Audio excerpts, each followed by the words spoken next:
Amwe mu majambo akomeye cane gose, bimwe mu biteye ubwoba, bimwe mu vyateye ubwoba muri Coupe du Monde yo mu mwaka wa 2026, umwaka w'ibihumbi 2026 yabereye ku butaka bwa Leta Zunze Ubumwe za Amerika busanzwe buyobowe n'uwita Donald Trump, umwe mu bagabo bakomeye cane gose ndetse banateye ubwoba kuri buno butaka. Ni mu gihe hari hasanzwe hariko haraba intambara ikomeye cane gose yariko ibera muri Leta Zunze Ubumwe, yariko ihitana aho Leta Zunze Ubumwe za Amerika canke igisoda ca Donald Trump cariko gitana mu mitwe n'igisoda ca Iran mu gisoda c'Abarabu. Inganda zari zimaze gutikira imbere yuko haba ino Coupe du Monde yabereye muri Leta Zunze Ubumwe za Amerika. Bimwe mu bikomeye cane gose ndetse bikomeze kwihisha inyuma y'abantu, amajambo menshi ariko aravugwa niko ku genekerezo rya 19 aho haba finale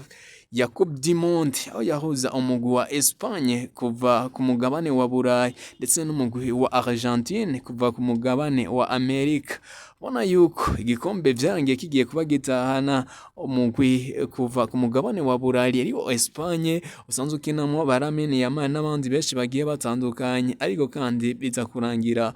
kuri uwo mugabane wa Amerika ata gikombe kihatashe kandi ata n'umugwi ugira kangahe, ugira kabiri gatatu uhavuye, kubera ko iganwa finale yagiye kubihuriramwo na Argentine bien sûr niyo muri Amerika y'Epfo, ariko kandi si yo muri Amerika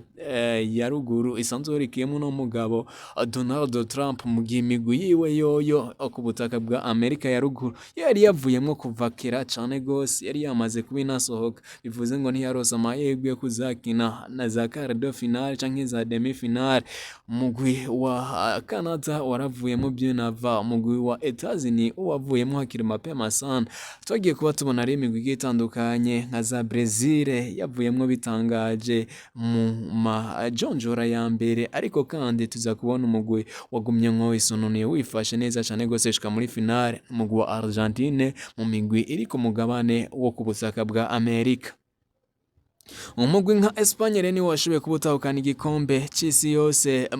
muri 2026 ari anye muri Leta Zunze Ubumwe za Amerika, usanzwe ukinamwo abana bakiri bato cane gose bakiri abajene, ku gitsindo kimwe cinziye ku minota 15 ya prolongation ya mbere, ku munota w'105 muri ya minota 30 bongeramwo, ku munota w'105 hagiye kuba hinjira igitsindo cinzizwa na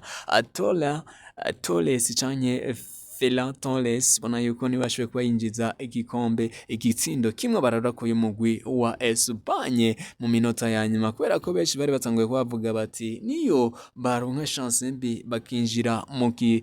mu mwanya wa penalty, turaza kubona yuko Espagne iza kubitaje kandi ariyo yari kiradomina runo rukino rwa Espagne vs Argentina. Icagiye kuba kitangaza benshi rero no kuva muri kano kanya benshi bakivuga amajambo ni mu gihe hari hageze ku mwanya wo gutanga igikombe c'umupira w'isi yose, igikombe ca Coupe du Monde. Uwitwa Donald Trump niwe yaje kugitanga ndetse afise n'umujinya myinshi, nta gatwengo twigeze tubona, nta gatwengo benshi bigeze babona mu gutanga kwa kino gikombe c'isi yose. Bino bintu bikaba vyarasubiyemwo abantu benshi bagiye batandukanye, enye ariko arambika uwitwa Lamine Yamal, ngira abandi bari baryohewe, amenyo yose ari hejuru, ivyamamare abakinye imipira kuva kera ndetse bamaze gutora ama Coupe du Monde agiye atandukanye,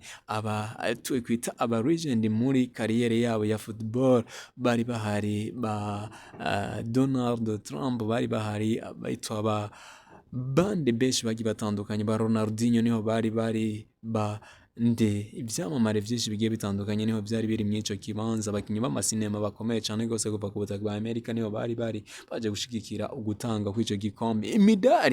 Imidari bashoboye kubambika n'uwitwa Donald Trump nyene yashoboye kubabambika, asanzwe atwara Leta Zunze Ubumwe za Amerika. Ona yuko icagaragaye wari umujinya myinshi udasanzwe, benshi bavuga ati mbega behavura bigenda gute, basa kuvayo gute kuri ubu butaka bw'abandi babatwaye igikombe c'isi yose. Birakomeye cane gose rero kabutari bwa kande subscribe kuri runo rubuga kanda subscribe kugira ngo uze wame uronka amakuru agiye atandukanye bariko aravugwa na cane cane kw'isi yose, kw'isi nzima, muri rurimi rw'igifaransa, mu rurimi rw'icongereza, hose tuzogenda turabajishirizako, ndetse no mu rurimi rw'igiswahili, amakuru agiye atandukanye tuzogenda tuyabahereza kugira ngo mushobore kumenyera uko bigenda bimeze neza cane gose. Umve ko Lamine yabaye umukinyi rurangiranwa wo muri iyo sezo ya Coupe du Monde. Bye bye, murabeho.